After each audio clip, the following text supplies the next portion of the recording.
Factory में साबुन और नारियल का तेल कैसे बनता है? दोस्तों, क्या साबुन बनाते समय उसमें सांड की हड्डियां मिलाई जाती हैं, या फिर जो नारियल का तेल हम हर रोज इस्तेमाल करते हैं और उसे अपने शरीर और बालों में लगाते हैं उसमें गाय की चर्बी मिलाई जाती है? आखिर में हमारी रोजमर्रा में इस्तेमाल की जाने वाली चीजों को बनाया कैसे जाता है? क्या फैक्ट्री में इन्हें उतने ही साफ सुथरी तरीके से बनाया जाता है जितना की टीवी में एडवर्टाइजमेंट करते वक्त दिखाया जाता है, या फिर इन्हें बनाने का तरीका बहुत ही घिनौना होता है? ये सब कुछ जानेंगे हम आज के वीडियो में कि आखिर जिन चीजों को हम रोज इस्तेमाल कर रहे हैं उनका प्रोडक्शन कैसे किया जाता है और उन्हें कैसे बनाया जाता है। दोस्तों, हम हर रोज ही अपनी जिंदगी में कई तरह के प्रोडक्ट्स इस्तेमाल करते हैं जिन्हें बड़ी बड़ी फैक्ट्री में बनाया जाता है, फिर चाहे वो खाने की चीज हो, पहनने की चीज हो, या फिर शरीर पर लगाने की, सभी को फैक्ट्री में बनाया जाता है। नहाने में इस्तेमाल किए जाने वाले साबुन हो या फिर बालों में लगाए जाने वाला तेल, इन सबको एक प्रोसेस के थ्रू बनाया जाता है और फिर पैकिंग करके मार्केट में बिकने के लिए भेज दिया जाता है। लेकिन आखिर में उनकी ये प्रक्रिया कैसी होती है और इन्हें बनाने में किस किस चीज का इस्तेमाल किया जाता है, इनके बारे में हमें जानकारी होती ही नहीं है। इसलिए हम आज की वीडियो में लेकर आए हैं ताकि आपको पता चल सके कि जिन चीजों का आप रोज इस्तेमाल कर रहे हैं उन्हें बनाने में किन किन तत्वों का इस्तेमाल किया जाता है और वो हमारे लिए लाभकारी होते भी हैं या नहीं। सबसे पहले हम बात करेंगे नारियल के तेल की। नारियल का तेल जैसे हम अपनी रोजमर्रा की जिंदगी में इस्तेमाल करते हैं, इसे हम अपने बालों में भी लगाते हैं और अपने शरीर पर भी। वैसे तो कहा जाता है कि नारियल का तेल प्योर नारियल को इस्तेमाल करके बनाया जाता है, लेकिन असल में इसके पीछे की सच्चाई क्या है, चलिए जानते हैं। सबसे पहले नारियल को तोड़कर ट्रकों में भरकर फैक्ट्री में पहुंचा दिया जाता है। जैसा कि आप जानते हैं, केरल और साउथ इंडिया के साइड में ज्यादातर नारियल की खेती की जाती है, जिसकी वजह से वहां पर नारियल काफी अच्छी मात्रा में पाया जाता है और वहां से ही इन नारियल को नारियल का तेल बनाने के लिए फैक्ट्री में ले जाया जाता है। इन्हें बोट की सहायता से फैक्ट्री तक पहुंचाया जाता है। इसके बाद इन नारियल के अंदर से कचरे यानी कि इसके ऊपर जो रेशे होते हैं उसे अलग कर दिया जाता है और नारियल को अलग रख दिया जाता है। इसके बाद इस नारियल के पानी को निकाल दिया जाता है और उसे स्टोर कर दिया जाता है और बचे हुए नारियल को आगे बेच दिया जाता है।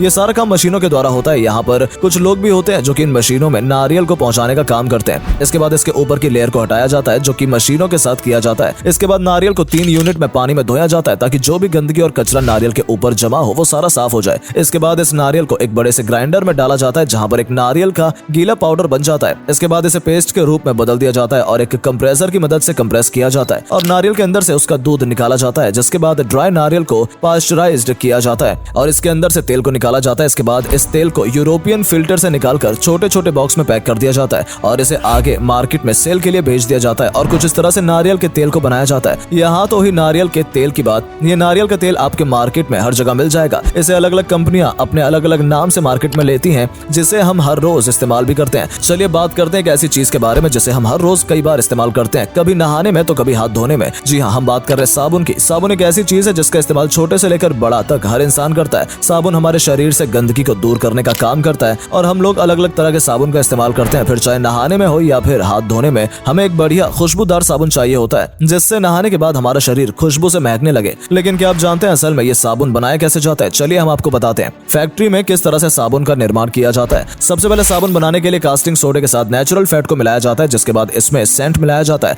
और उबलते हुए पानी के साथ इसको मिक्स कर दिया जाता है। लगभग 18 मिनट तक मिक्स करने के बाद ये पेस्ट थोड़ा गाढ़ा हो जाता है। इसके बाद प्रेशर की मदद से छोटे छोटे होल के जरिए इस मिक्सचर को कन्वेयर बेल्ट में आगे भेज दिया जाता है। कन्वेयर बेल्ट से आगे जाने पर यह मिक्सचर और भी ज्यादा गाढ़ा होने लगता है, जिसके बाद इस पेस्ट को या फिर इस मिक्सचर को प्रेशर रोलर की मदद से गुजारा जाता है। यानी कि इस पेस्ट को प्रेशर रोलर की मदद से इस मिक्सचर को आगे गुजरना होता है जिसमें ये पतले पतले रिबन के रूप में बदल जाता है। जिसके बाद ये पतले रिबन रबर आगे जाकर छोटे छोटे पीसेस में बदल जाते हैं जिन्हें आगे चलकर मशीन में छोटे छोटे पीस में काट दिया जाता है। उसके बाद ये मिक्सचर वापस आगे मशीन में भेज दिए जाते हैं और इसे मशीन की सहायता से खूब मिलाया जाता है। आगे चलकर इस मशीन में पसंदीदा कलर और तेल डाला जाता है। आपको बता दें कि इसी तेल की वजह से साबुन के अंदर हमें खुशबू मिलती है। जिसके बाद इसे 15 मिनट तक मिलाया जाता है और फिर आगे इस शेप देने वाली मशीन में कंप्रेस किया जाता है। जिसके बाद इसे एक परफेक्ट शेप दिया जाता है जो कि एक बड़े बड़े पट्टी के आकार के होते हैं। फिर इस मोटी और बड़ी पट्टी को साबुन के शेप में मशीन कटर की मदद से बराबर हिस्सों में काटा जाता है। इसे आगे मशीन में भेज दिया जाता है जहां पर साबुन के ऊपर पैकेजिंग होती है और फिर इस साबुन को क्वालिटी चेकिंग के लिए भेज दिया जाता है। क्वालिटी चेकिंग में यहाँ देखा जाता है कि साबुन बनाने में सभी चीजों का सही से इस्तेमाल किया गया है या नहीं, या फिर इनमें कोई ऐसा तत्व तो नहीं मिला दिया गया है जिससे कि कस्टमर को इस्तेमाल करने में कोई परेशानी हो जाए। जब क्वालिटी चेक में ये साबुन पास हो जाता है तो इसे आगे पैकेजिंग के लिए भेज दिया जाता है और अगर किसी साबुन में कोई गड़बड़ी पाई जाती है तो उसे अलग कर दिया जाता है। पैकेजिंग भी मशीनों की सहायता से की जाती है और साबुन के ऊपर पैकेजिंग चढ़कर इसे मार्केट में बिकने के लिए भेज दिया जाता है। जिसके बाद ये साबुन आपको दुकान पर मिलते हैं और आप इन्हें दुकानों से खरीद कर लेकर आते हैं। तो देखा आपने दोस्तों फैक्ट्री में किस तरह से साबुन और नारियल तेल का निर्माण किया जाता है। ना ही इनमें किसी भी तरह का कोई तत्व मिलाया जाता है जिससे कि मानव शरीर को कोई हानि पहुंचे, ना ही जैसा कि हमने आपको शुरू में बताया इसमें सांड की हड्डी या फिर गाय की चर्बी का इस्तेमाल किया जाता है। ये सब सिर्फ अफवाह होती है और साबुन और तेल कैसे बनाया जाता है ये तो हमने आपको बता ही दिया। धन्यवाद।